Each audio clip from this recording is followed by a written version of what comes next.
All right, what's up, everybody? Welcome to the Tuesday TEDx podcast. For over 15 years, I have been interviewing leaders, top producers. Jay Crowell is someone I've interviewed multiple times.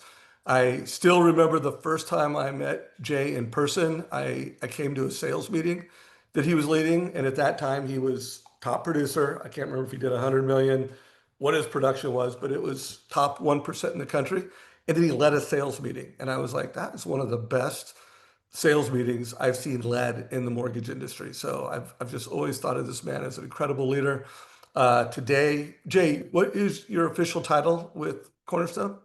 I'm the president of the national retail division. So I oversee, retail sales, loan officers, like I was. Yeah, and regional leaders. So Yeah, the yeah. the producing Regional market leaders. leaders, branch leaders, kind of just depends on the where the market is, how we're growing and evolving. And then I do have some builder and realtor JVs that I'm a part of too. Yeah, and then you're still producing. Like, what kind of production do you think your team will do this year? Yeah, our team, Jacob Washburn, who you had on in the summer, he's, the leader of that now. But I mean, we should be, in the 100 million range. I'm not exactly sure on that, how our fourth quarter wraps up. But yeah, I mean, we've been north of 100 million for many years, and obviously had some much, much bigger years in past. Yeah, and by the way, guys, if you're watching this in YouTube, there'll be a link down below, powered by Housing Link, and there'll be a link to the interview I did with Jacob Washburn. Jeremy Forcier joined me on that call, and the month that I interviewed Jacob, he did 22 loans that month, so killing it. Uh, Yeah. so Jay, where I would love to take this, especially the first half of the call, is talk about leadership because now you are pouring into a whole company and you're managing the managers. Uh, what is, how are you leading to win in this market? And what is winning in this market right now? Well, I think that's a good question, and there's kind of like some different compartmentalization there. But to answer your first question, um, I have like a tiny case of ADD. My wife might say it's a big case of ADD, but it's all just people call it, there's adult onset of ADD. I call it the mortgage onset of ADD. But she and I have known each other since high school, and she said you always had it. Anyway, you asked the last question is like what's winning, and I would say winning, the best definition to me is what's important now and putting your energy and effort on those activities. And so I would say what is important is how do we finish, profitable and impactful in, all of our different locations, all of our different branches. I'm a big believer that you got to have the three buckets, right? We need competitive pricing. We got to get our clients wins. We need to take care of our loan officers. And then we also, profitability, sustainability. And so, you look at the data that comes from the MBA and how many mortgage companies were not profitable in the first quarter or the second quarter or year to date. We obviously don't have third quarter numbers, but that is, a metrics of health. And it's not like we're trying to like 2020, 2021 profit numbers, but to be healthy and to be sustainable, I think is a key. So that is part of the win bucket that we're looking at. I think another one is we have so many clients that bought with the idea that they're going to get a lower interest rate in the future. And so right now it's how are we helping those people save money? And for many people, saving $200-300 may not feel like a whole lot, but for a lot of other people, that's a big savings. So how are we helping people be strategic with savings opportunities with this kind of nice little wave of lower interest rates? And then what's really important now, in my opinion, is setting up 2026 to be a great year. And, if you want to have a great season, and I'm a basketball guy. So if you want to have a great basketball season, which runs in high school, November through March, in college, it's, October through March, end of March. the work you do in the summer is what prepares you to have a great winter. And so I always say that summertime grind brings the season shine. And so the fourth quarter is all the hard work that we're going to be doing now to prep for us to have a great 2026. So what are the key activities that need to be done to lay a foundation for next year? And so business planning, business activities. We're hosting a live event in Houston. We're bringing all of our loan officers and sales team and sales leaders together for about a day and a half workshop later this month. So that's obviously a big top of mind event that we're really excited about, and bringing people together. Um, Outside speakers, great content, practical, tactical, but also head heart stuff as well. So that's obviously a top of mind big piece. But really, there's 1/4 of the year left, and I'm a big believer that finishing strong is key. And no matter how your year has gone, you can still put the pedal to the metal and have the fourth quarter be an amazing year, and makes your end of your year be great. And a lot of our success in my different channels last year was our fourth quarter. And so, how do we really capitalize on where we're at and go into the end of the year finishing strong? And so, those would be kind of thoughts that are top of mind for me when I think about winning. Um, So much to unpack there. And I definitely, when I ask the next question, let's focus on what what needs to happen. Like, you're a leader, assume that you're speaking to your sales force on what is winning Q4. Now, before I ask you the question to tee that up, if you're on the audience right now and you're listening to this, I want you to think about what is winning right now for you in this market. And I think if you're a loan officer, winning is, first of all, achieving your financial goals and doing it in a way that you're future proof, because the world is changing, and what worked a year ago isn't going to work going forward. What worked 3 years ago isn't working right now in this market. I think mortgage professionals need to do a better job of creating opportunities, not just finding opportunities. Like, we need to be the leaders that help create. So please, a couple of you guys, give me a couple, like, how do you define winning in Q4? So Jay, let's do that as the next chapter. And why don't we start with heart? Like, what does it take to win in this market? Some of the, you and I talked about the code. There is a J. Crowell code. A lot of that you learned from your dad. And by the way, I love what you're doing on Instagram.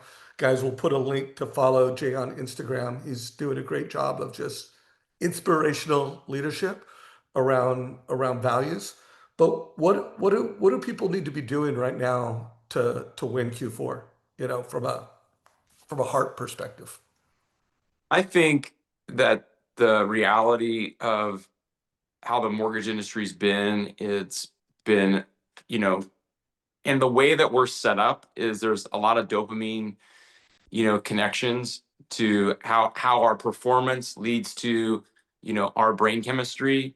And so one of the pieces is, how do we get back to what is our why are we doing this, and what it's about, and what's driving our bus, and what's the gas in our tank that's propelling us to go get after it.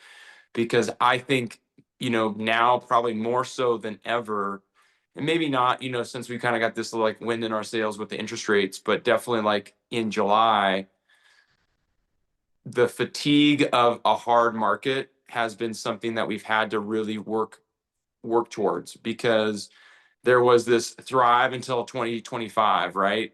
And that was a 3-year battle, and we thought as soon as we got into the spring market it'd be okay. And then some stuff happened that kind of took some sales out of real estate, took some sales out of some economy moving. And there's been a lot of hope for lower interest rates. So I believe that there's this component of fatigue, and maybe a touch of burnout, and a touch of man, I'm working so hard, I'm not seeing the results that I want. There's also the aspect of just, when you had to battle for so long, you can kind of get worn down. So are people fragile mentally? Are they, not have a strong mental approach to their game? And so the way that I think about, those components of it is, the more clear I am on why I do what I do, and the further it can be away from a monetary desire, the better, because I believe extrinsic motivation is short lived and intrinsic motivation is long term. And so, what are the whys outside of making money or creating financial stability for myself? And I think there are a lot of loan officers that work through 2020. If you were a loan officer from 2010 through the end of 2022 and worked hard, made good money, and made good business decisions, especially with how, stock portfolios have performed, you know, crypto, if you've invested in that, how real estate has performed, a lot of loan officers are in a pretty comfortable position.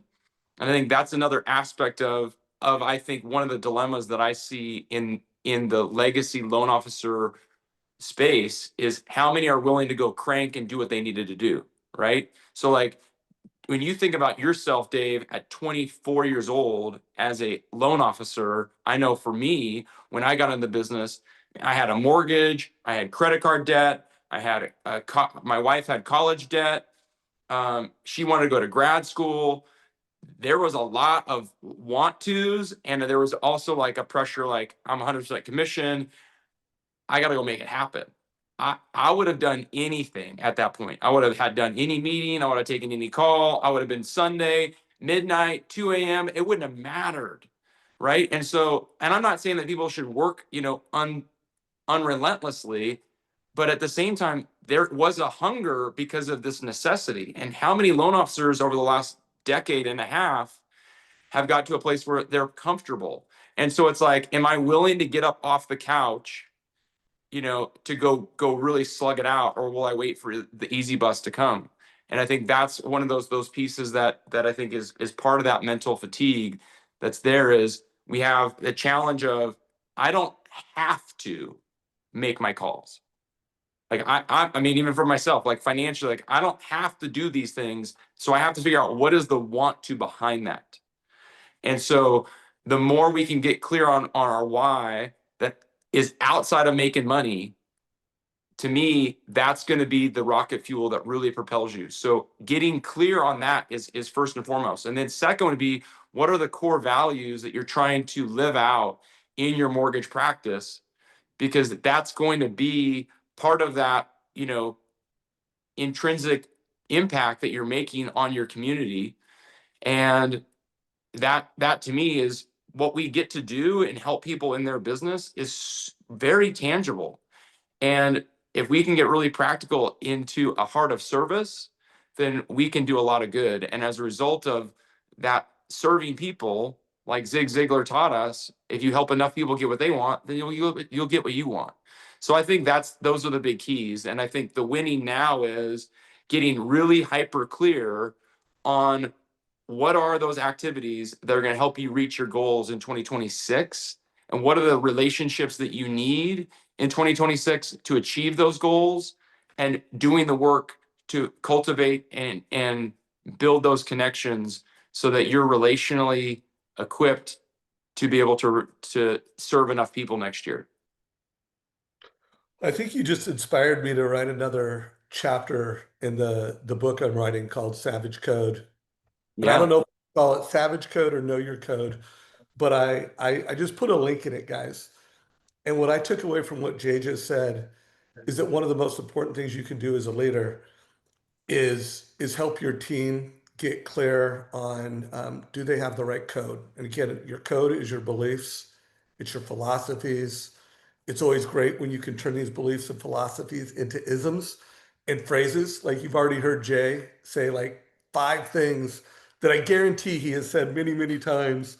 What was it? Springtime grind brings summer. Summertime grind for that wintertime shine. There you go. There you go. That's if you're a hooper. For That's if you're a basketball, hooper. by the way. That's for Yeah. basketball season. If Yeah. you're a So lacrosse player, if you're a baseball guy, then, or a gal, then, if you play softball, then it would be, the wintertime grind for the summertime shine. yeah, yeah. And if you're a mortgage professional, it's time to grind. Like rates are down, there's refis and purchase business and positioning yourself, as Jay said, to win in 2026. But I want you guys to go And and it's also depending on where you're at. Like, this is one of those seasons where we get to the holidays, it gets quiet, for many parts of the country. Seattle is really notorious. Like, people just kind of shut it down. They're not buying houses after, about Veterans Day. Things go quiet for about 45, 50 days. And then depending on how the Seahawks are performing, then, if they're in a playoff run, they're like, I'm gonna wait till the Super Bowl, and then all of a sudden, as soon as the Seahawks end, like, people are like, all right, let's get going. So I think that's you have to know your market too. Like, and so definitely right now is a harvest time opportunity, and people need to go get after serving their past clients. yeah. And if you are a mortgage professional that is either not achieving your prospecting goals, or you're not delivering whatever your perfect process is. I mean, I believe that a perfect mortgage experience includes a mortgage coach total cost analysis. And it's not 100%. about the technology. It's about the advice that's exchanged. It's about the value exchange. Like, if you're saying, here's your rate, here's your payment, here's your cash to close, versus, hey, here's your rate and payment, and here's some options on rates and payments, and here's how those perform over time. AJ, I got a question for you. So part of my code, my philosophies that I had before Mortgage Coach was my advice makes a difference. Of course, I also had a code that no one's going to outwork me. I also had a code that I like to win, or I don't like to win. I need to win. Like I don't care whether I'm playing cornhole. I want to Hmm. win. Hmm. By the way, I want to have fun, play loose, but that my advice makes a difference. And one of the things I've learned as Mr. Mortgage Coach in all the interviews that I've done is that the loan officers that have adopted delivering advice with price, they have a code, they have a philosophy that kind of drives that. What do you think yours is? Like, why do you make sure you're always delivering price with advice? Like, what's beneath that? What's the value that drives that, or the belief that drives that? Well, I think the biggest thing is, I mean, at the end of the day, you got the golden rule and the platinum rule. And if I'm making a financial decision that's big, I want people to really give me all the options. I want them to give me the pros and the cons. I want a thorough opportunity to learn and to evaluate things. So it's treating people the way I'd want to be treated. That's a foundational core to me. And then I think the second aspect of it is we have a huge opportunity to help people, and that's through education. And the mortgage is a bedrock to our financial system, in my opinion. That the way that our tax system is set up, it is so advantageous to own a home. And if you look at the net worth, in our country of people that own a home versus those that don't, it's a staggering difference. And so we have to just be able to leverage the platform. And so when you have somebody that comes in, it's kind of like, but it's no different. Like, if I worked at the grocery store and I was the person that bagged the groceries, if I would have the opportunity to smile at somebody, be nice to them, give them, some encouragement, if that was my job, then I'd try to find some purpose in that. And so as a loan officer, one of our purposes is to educate and to help inform. And you can't inform by choosing for them, and you can't inform by giving one solution. And Mortgage Coach, the reason why I want every client that does a loan with Cornerstone to see a mortgage coach is because that's giving them four options every single time. It's very simple. It allows them to be able to make informed decisions that debunks things. I mean, I was online the other day, good producer. They probably use Mortgage Coach, but they were telling everybody you should never pay points. And the math that they were using for paying points, Dave, was what I learned like 23 years ago when I got into the industry, which was what do points cost? What's your payment savings? And dividing that, and that's your break even, which is totally incorrect, right? And your short-term analysis in the Mortgage Coach allows that. So is there a time where somebody should pay points? It's their decision. But how are they going to be able to make a great decision for their mortgage unless you're educating them and showing them it?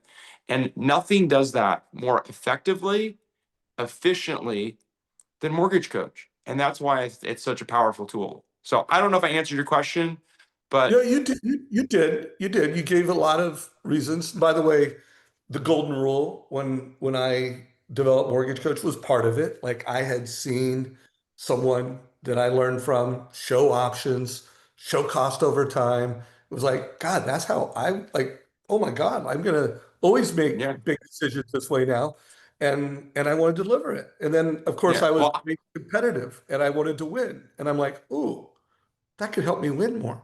Uh, what? I started using Mortgage Coach, in my first year of the business back when it was like you created a PDF, with the app and the software and you'd give it to people. But always used it because it was a way to simplify the process and to be able to clearly deliver a planning service versus just giving doing it on a yellow sheet of paper, legal pad, or doing it with bunch of different cause and having to compare. So to me, it is a great tool, and I can tell you, I've used it for over 21 years. Yeah, no, you've been a great example. I've interviewed Jay multiple times. We'll put a link down below to some of those. So let's do another values check because I think if you're a leader and you're managing loan officers, you want to make sure one, they're delivering the sales experience of the future. And the sales experience of the future is not here's your rate, here's your payment, here's your cash to close. That can be automated. Rocket's going to do a great job of that. A lot of companies can do a great job of that, but they also need to prospect. They need to spend time talking to people. I've always been like win by noon. Like even before Mortgage Coach, I had a philosophy that I was going to start my morning right. I was going to get my prospecting time in by noon. And I know I don't know if you are focused on winning by noon, but I know that that's a hallmark of your leadership. What are some of the values that drive that? And then when you see loan officers that are not prospecting consistently and they're not getting in the time, where do you think they're missing it? Like what's the gap for those that are struggling and what's fueling people that are winning when it comes to prospecting and sales time? You can think for a minute on that. Yeah, I mean, there's a lot there to go. So it's not like a one answer question. And there's a few different questions in there. But I would say I've always really felt like the one of the keys to the business is having a morning routine. And the time blocking concept of time blocking your whole day was really, really hard for me. You got calls coming in, you got a hot prospect that somebody needs a pre-approval now, because they want to make an offer this afternoon. Somebody wants to get updated, the market changed, you got to get some locks done. There's just a lot that's happening, between 10 and, depending on your day, early evening, that is reactive. And so the best thing that I was able to come to was figuring out how to bookend my days. And I would also say, one of the things that helped me get the most efficient was having kids, because my wife had a bedtime that was super strict, and dinner started at this time, and she was super flexible with my schedule before we had kids, but things got super rigid once we had kids. And so, but I wanted to be involved in my kids' life. Like what does, a loan close if I don't know my kids? What does, extra fundings if I can't run around and be active with my kids? And so I've always kind of, simply put it this way. People have asked me, hey, why are you successful? I've always said, because I pray, I work out, and I'm really clear on why I do what I do. And so that those are little things. And I think that at the end of the day, if you can start your day off with controllables, that you own, like your workout, like meditation, like prayer, like affirmation, like writing, reading something good, daily stoic, whatever it is that you're into, having some time in the morning, listening to a podcast that is helping you get sharper in your communication, having some time in the morning that you walk in, then when you walk into your office, before you've read email, you've got some mojo. You have momentum in your day. You're going forward because you already got some tangible wins. Because we know that in sales, that you should be, I mean, I was listening to something the other day, and the guy was saying that if you're getting out of 10 calls, if you're getting yes, more than 3 out of 7, your price isn't right. Now, I don't know. That's a whole different philosophy. He's not in the mortgage industry. But that idea that you should be batting 300, that means you're missing 7 out of 10 swings to be price appropriate, regardless of that. If you think that's silly, understand that this business is going to kick your teeth in. You're going to lose. And just like Steph Curry, or, if you're into baseball, you're striking out more than you're hitting. You're missing more shots than you're making. Right? Steph Curry is the greatest shooter of all time, and it's a great metaphor for mortgage, and he misses more shots than he makes. And so we have to be okay. So, but how do we set that resilience? How do we set that mindset that I'm going to be okay with that? And that's having a morning routine that sets you up for winning. And then I think having an evening routine that tees you up to have a productive day tomorrow. That, hey, what's your follow-ups? Who do you need to check in with? And so those two pieces are controllables, and then letting the rest of the day have some flux or some flex is, to me, been a key. I think the prospecting is, I believe, the big differentiator is the loan officers that spend more and more of their time on green activities, things that move the needle, that generate revenue, are the ones that close the most business. And figuring out how to leverage people, leverage teams, leverage, the tools of and the platforms of the organization that you work within, that's so important. Because, being a, person that controls everything, that really holds you back. And for me, I think one of the things that has helped me in the business is I've always kept the main things, and I don't want to get bogged down into things that I'm not great at. And so I can have, consultations, and team members can't. I can make those sales calls and team members can't. But me getting out of the weeds of making sure files are submitted cleanly to processing, and everything's dialed in for underwriting, other people can do that well. And so I think figuring out how to delegate what you don't need to do. And one of the things that I think happens is there is a level of call reluctance that loan officers, seep into. And so so instead of saying, I'm being reluctant to make the calls that I need to, they slip into busy activities, because then they can be busy. They got an excuse. Like, instead of making 5 hard prospecting calls, which are likely to be a 0% conversion because you're only making 10, and having that mindset, like, I'm going to go get told no 10 times. And instead of thinking of it like, hey, that's great because it's just a numbers game. As long as I make my 100 calls, I'm going to get enough business that I need to. And being grateful for the no's, because that's going to lead to the yeses that you need. It's like, I'm just going to go busy myself with making sure that I'm doing that pre-approval. Like, I've hired people, and when we're busy, I'm too busy to make my own mortgage coaches. We hired a gal from University of Washington graduate. She learned Mortgage Coach in her first day, and she was creating TCAs with a simple email template. Just say, you could fill out, say, this is what I need in the TCA, boom, done. You can train somebody how to do income calcs really well, and you can get better at it than as a loan officer. Because for my problem, the reason why I can't do income calcs is every client I think is a yes. They all need to be a not yet, but not everyone's a yes. So I think I'm going to make every shot I'm going to take. And it's sometimes like, oh, I got challenged by it. And so having another team member that is the pre-approval specialist, is such a key thing because it insulates me from saying yes to something that I shouldn't say yes to yet. And having those boundaries. And about 17 years ago, 16 years ago, I sat down with our team and I said, I'm not reviewing income again. I am not going to give a client a pre-approval again because I think everyone should get it. And that's my own weakness. That's my own disease. But I don't want to have another sleepless night in this career going, oh, I hope I can get it done. And we always got them done, but it was like they were sleepless nights.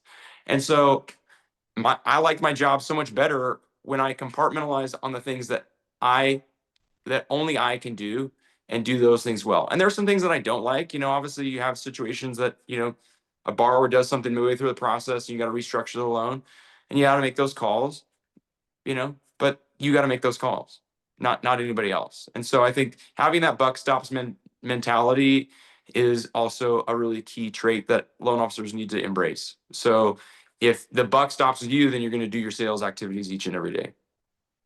All right, so we just passed the halfway point. I want to close out in the fourth quarter of this call with just tactics, strategies, loan now ideas and concepts. But let's do one more big concept because I know last time I did an interview with you, I'm not going to say what this stands for, but we talked about RPE, and I do Mhm. believe that is, that is part of your code, truly one of the compasses in your code. And I also think it's something that if a human being can buy into that and can get a why around that and can build habits around RPE, they can win at anything. They can win at any profession and they can win in life. What does RPE stand for? And share R- that. RPE stands for the relentless pursuit of excellence. And RPE's concept that my dad came up with, and he was a coach. So my dad played and coached in college, and then ran basketball camps for 50 years before he died 4 years ago. And in my mid 20s, I was always around the camp, even though I was, working mortgage full time. I'd always work a couple camps every summer, and I'd always make sure that he and I were working those camps together.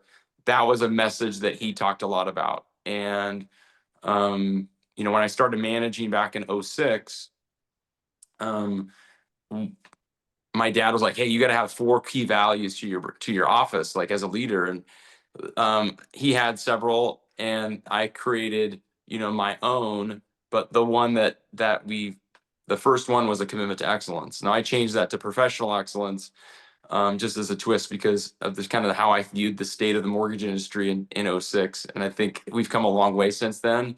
We do have a lot of professionals, but it was, a season of time where, a lot of used car salesmen and a lot, the guy that I'd buy groceries with, he did mortgages on the side as well as being a checker. And I was just like, we gotta level this up. So at the end of the day, um, that that concept of RPE is something obviously that is something our family tries to live out in honor to my dad and the legacy he left us.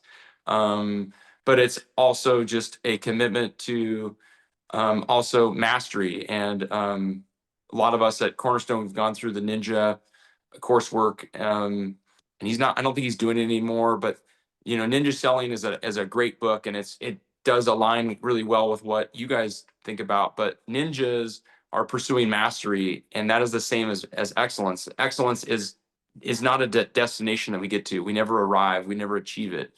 And I like that concept because I can apply it to my marriage, I can apply it to being a dad, I can apply it to my health, I can apply it to my mortgage practice.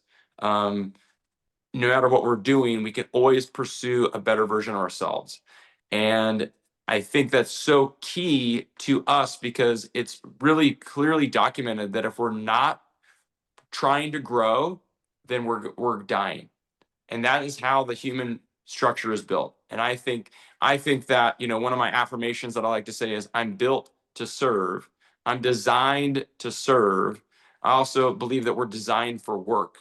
Like you look at the human body, you eat good and you work hard, it looks a lot better than the alternative. And so I know that we are created to work hard and to go serve.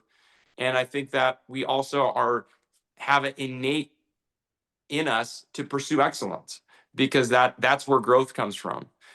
Is just never getting caught up with like looking what I've done. And I'll leave with the one last ism, is really around comparison. And comparison, Twain said it really well when he said, comparison is a thief of joy. During a dark season, my sister brought something to me, and it was, to compare is to despair. And my excellence is not Bill Gates' excellence. It's not your excellence. It's not Michael Jordan's excellence. It's just my journey. And I think when we think about RPE, is I'm pursuing excellence as relentlessly as I can on my own path, in alignment with all the other things that I'm doing. And I, in that journey, get to celebrate your excellence and everybody else's, because I'm not in a comparison. Because comparison, especially in the mortgage game, is such a challenging thing. You say, hey, I closed 300 million this year, I closed 200 million that year, I closed 100 million this year, all those things. And you say, how did you do? Well, all we're comparing is one tiny aspect of our life. And mortgage is really important to me, but it's not number one, it's not number two, it's not number three, it's not number four. So it's maybe my career is maybe five, top priority in my life, which is good, but we also we don't get to compare all those other aspects. And so I think if we really RPE, then we come back to one of the true values of competing against yourself. And I think that's the thing that people should think about. What's important now? How do I win in this market? Is look yourself in the mirror and say, I'm going to outwork you. And if you do that each and every single day, you're going to win. Love that. And by the way, that is a perfect transition into specific strategies and ideas to close out Q4 and win the year in Q4 and position ourselves for 2026. So I mean, clearly rates have started to come down, Mhm. and refis are there. And not only are Yep. they just great opportunities, I always say that if you're not doing a balance of purchase and refis, you're not a client for life. You're not executing a client for life mortgage practice. And You're not serving your database if you're only doing purchase.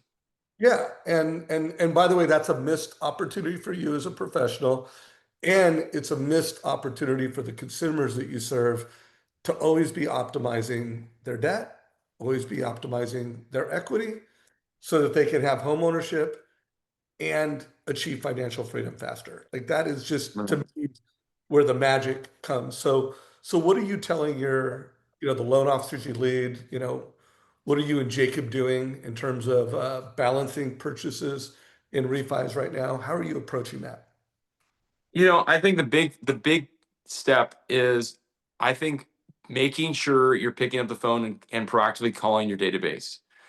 And obviously, it's easy to kind of start with people that have higher interest rates, but do you have a practice where you're staying in touch with everybody and not putting yourself in a situation where you're not calling the person just because they have a 3% or a high two interest rate? You're not reaching out proactively as a relationship, and as a just to offer to, hey, how are things going? Is there anything that I can be of assistance? Because I think there are missed opportunities for those people, or they're going somewhere else because you're not being proactive in that relationship development. I would say one thing that I think that you should be looking at when you're creating a TCA, so tactically, making sure you're showing them multiple options, even if they didn't ask for it. So showing them a point, showing them a no cost refi, maybe showing them a 15-year fixed rate. I think one of the things, and I just was listening to a podcast the other day with my son, Diary of a CEO, and one of the financial people on there, and they talked about everything, but one of the things that they were saying is, one of the big mistakes, the pitfalls of home ownership, is that every time you refi, you reset your 30-year amortization, and you're never making sure amortization's key. And so last week we had a sales meeting, or the other week, and somebody pointed out that we can go in and let's say somebody's refinancing, you did their refinance 2 years ago. You can, you can, drop them from, 7% to 6% on a new 30-year, but we can actually go in and set their amortization schedule right out of the gate at 28 years. And so they're not having to do anything funky. They're not having to pay extra. It's just the discipline's already in place. And that's really something that should be a part of that conversation of how that benefits them, what the savings is, and how easy is it to plug that into MortgageCoach. Super easy. You show their current mortgage, you show the new mortgage at 6% or whatever the rate is at 30 years, and then you just copy that over and then you change the amortization, from 30 years to 28 years. And then maybe you show them a 25 or a 30 or a 15. There was a client this summer that got mad because they were 65, and there were some steps missed in our process, right? Like they did not follow our process, so there was lots of misses around understanding their needs, what are their goals, and it was just kind of like they're asking questions. And so when they were sent a TCA, all they saw was the 30-year fixed rates because that's what they initially asked for, and we didn't have a needs analysis conversation because they kind of skipped that, and they were mad that we didn't show them a 15-year fixed rate. And so maybe that's just something that anytime you have a consumer that's over a certain age, hey, you just got to show them a 15-year as a default if you didn't go deep enough in your conversations up front, and making sure that you have a plan. Everybody needs to have a plan of when their mortgage is going to be at zero. And Right. that should be a part of that conversation with all your clients. Like when would you like to be debt free? Because at the end of the day, the mortgage is the best debt to have, but it's still a debt. And it's still something that leverage is a huge tool, but at a certain point, you know, especially for people that are going to be on a fixed income or light income and haven't built up a big net worth, they're going to need to have that mortgage paid off. And knowing that strategy and that journey with them, I think is really key. And it's a great conversation to have in the refinance time frame because they're not having to deal with so many other decisions. And I think people get caught up in decision fatigue. And so when they're buying a house, it's really hard. I think, they're trying to lock in, hey, what's my payment? What's my rates? They look at that. But now they can kind of come back and say, you've been in the home 2 years. How much longer do you see yourself there? Because then that could lead to, well, maybe an ARM is a good solution for them because that could be a rate savings opportunity. And maybe they think ARMs are a bad thing because of what they read in the media, but you can always spend some educational time to debunk that. And then you can also say, when do you want to be debt free? And what is the journey on that? Maybe people want to look at in that discussion of refis.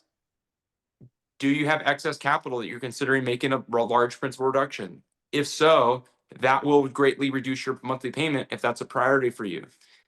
You can also then show if you kept that money in the market and say you got 10% as what the S&P has kind of been historically returning. What does that do for that person as they're reaching their goals? That leads the conversation to service. Like you're trying to help that person make a great informed decision for themselves. And I think the more we get our eyes off ourselves and into an act of service, the more value we bring to people.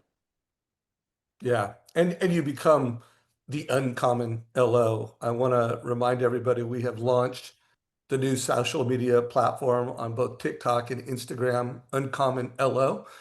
And part of being an uncommon LO, like the code, is always talk about how people can become debt free and financial freedom. Whether they want to do that towards paying off their debt and truly being debt free, or as Jay said, or whether they want to invest so that paying off their debt is a strategic financial planning decision. At the end of the Mhm. day, most loan officers don't do that. That is an uncommon LO that does that. And when you provide that kind of uncommon value, you distinguish yourself. You get a higher conversion rate, you get more referrals. By the way, you like your job more. Like what you do is a more fulfilling day-to-day job. So um, I'm going to actually make sure we create a clip from Jay. And I urge anybody that's in leadership in the mortgage industry, make sure your loan officers are following Uncommon LO uh, on Instagram or TikTok. And so what about purchases? Like I interviewed Andy Zeman last week, and he said, "Hey, I'm on track and have been on track for doing about 80 million this year, but I think I'm going to do over 100 now because he's doing refis and Yeah. purchases." And I said, "How are you balancing that opportunity?" And he said, "Well, first of all, I'm doing realtors during my normal business hours because I think a lot of loan officers are going to go away and they're going to quit focusing on realtors. And I'm doing refis on mornings, evenings, and weekends." And he's like, "And I don't like to work weekends, but I like hitting my goals. I like doing 100 million volume." Yeah. What are your thoughts on how do we make sure that we keep our eye on the prize? Purchase business while balancing this refi opportunity. What's the J. Crowell philosophy Well, on that? I think you have to be thinking about what are the thinking about all tied back to our relationships, right? Like, so if you're not serving that realtor pool or creating more realtor connections this quarter, then that's going to put you behind as you go into 2026.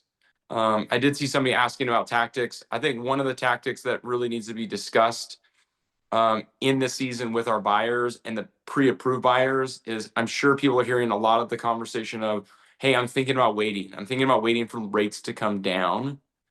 And my reality is the cost of waiting tool in the total cost analysis is a game changer and really key. So being able to show them what's going to happen if I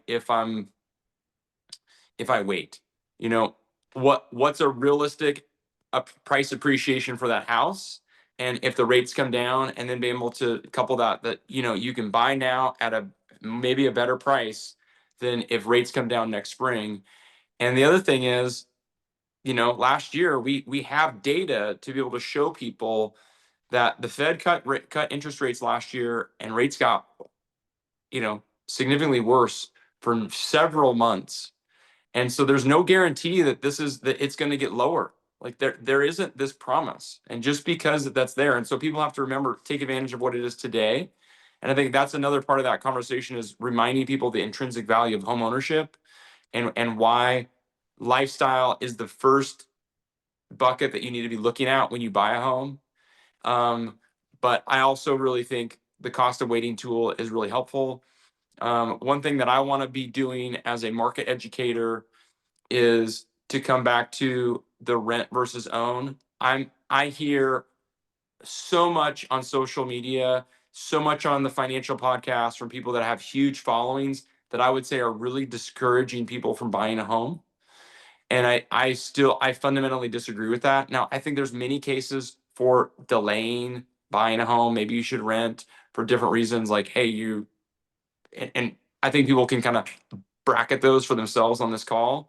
But really believe that we need to be able to show those numbers. I know, like, my wife really wanted to buy a house when we were engaged, and I was like, we can't buy a house. That's not possible. Well, we went into a condo, and there was, a loan officer there, and they had some sheets, and I looked at it and I was like, I have that down payment and we can afford that. And if they would have told me, oh, you can buy a house, I would have said no. But because I saw it, then I believed it. And so I think we have to go back to people that are on the fence and not just try to tell them or persuade them verbally. I think we really need to be able to use the tools that MortgageCoach provides. And so cost of waiting and rent versus own and showing, because I mean, literally, I've seen it even personally, where like a 2-year rental is cheaper for, even if selling the house at a loss is cheaper than renting for 2 years. And again, price point, different dynamics. There's going to be outliers in both ways where the renting's a better situation. But I really, really fundamentally believe that homeownership is a key wealth creation tool in our country. And that's, one of the Diary of a CEO, like, he's great. I love his stuff, but he's from the UK. he's educating all, he's super popular here, and he's kind of got a jaded view on ownership, in my opinion, from some of the things that I hear from him. And I was like, I want to be a guest and say, dude, people should be buying. If you're going to be in Seattle for 2 years, buy a home, don't rent. If you're going to be, in Southern California for 3 years, buy a home, don't rent. Now, again, maybe you can't, there's aspects of why you can't do it, but I really think people need to see that cost of waiting, rent versus own.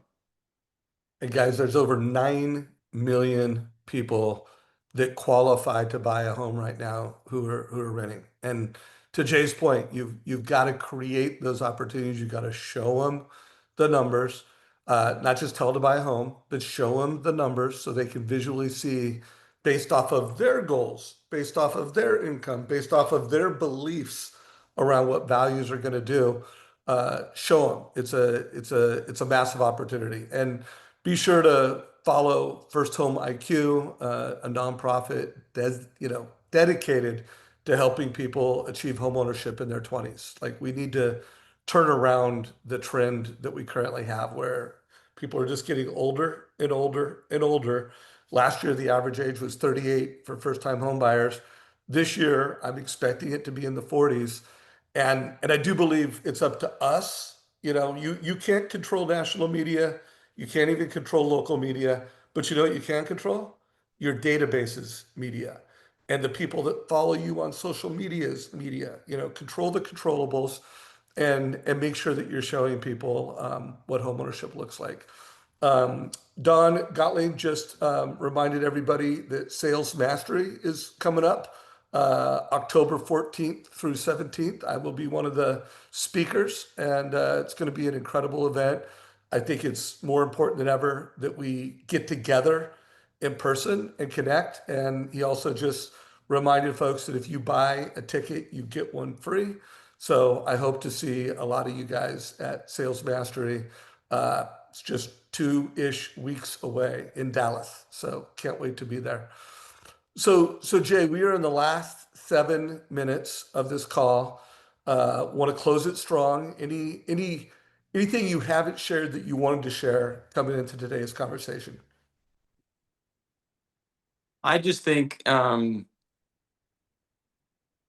don't. I mean, I read the code, and I think one of the codes that I think that's really important for me is just operating from a spirit of gratitude.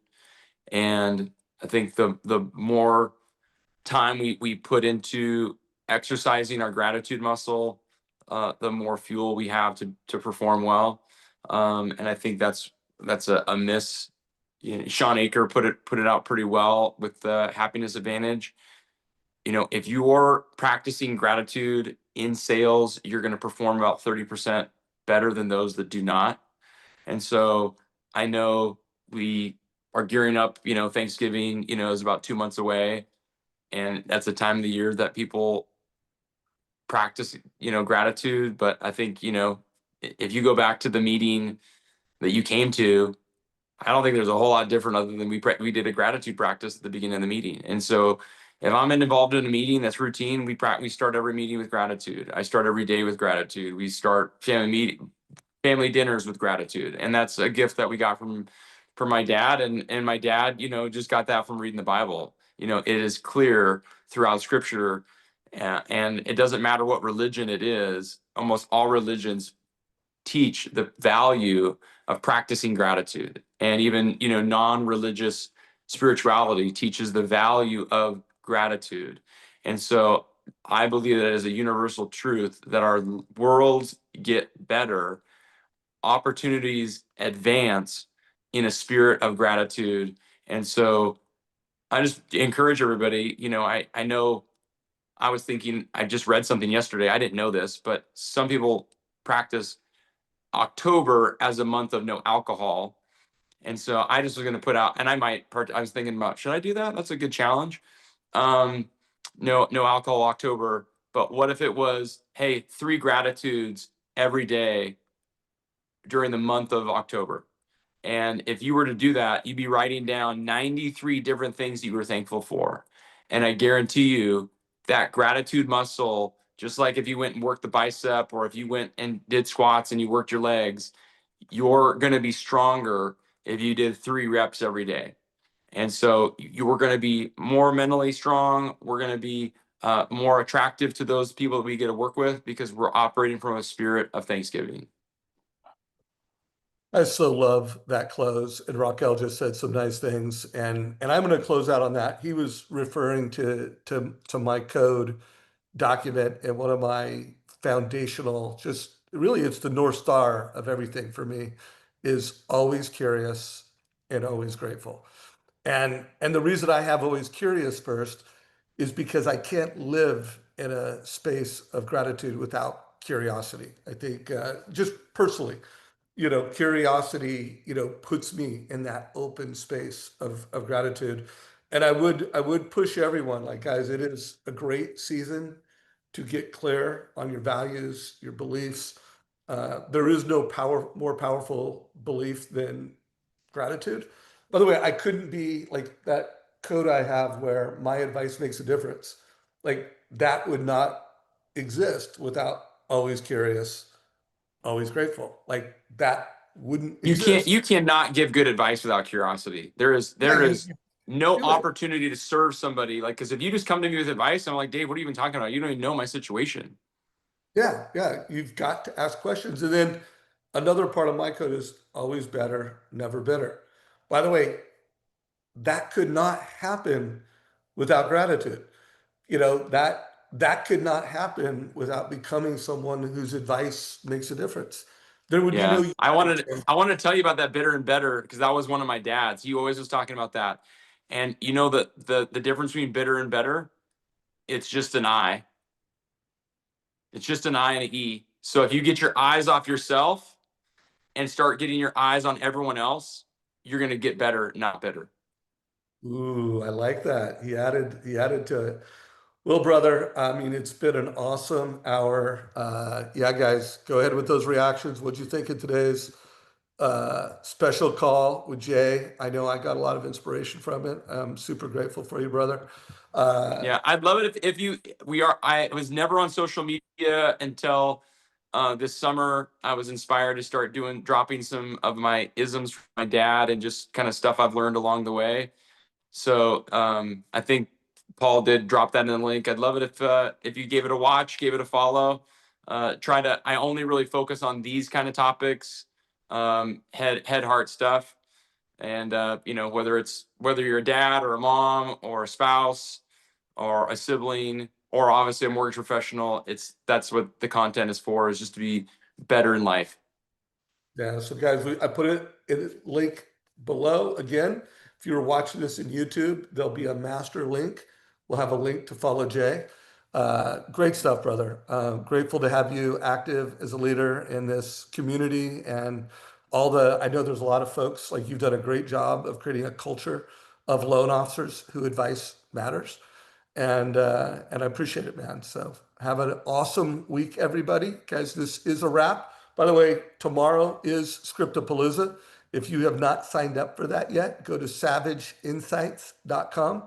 Don't miss it. It's always one of the best, most valuable calls of the year that we put out. We're going to have Phil M. Jones, the author of Exactly What to Say, facilitating that. And Phil crushes it. So we're going to have 6 amazing professionals being facilitated by Phil Jones. So check it out. See you guys tomorrow. Jay, you the man, brother. Take care, Appreciate you, everybody. brother. Later.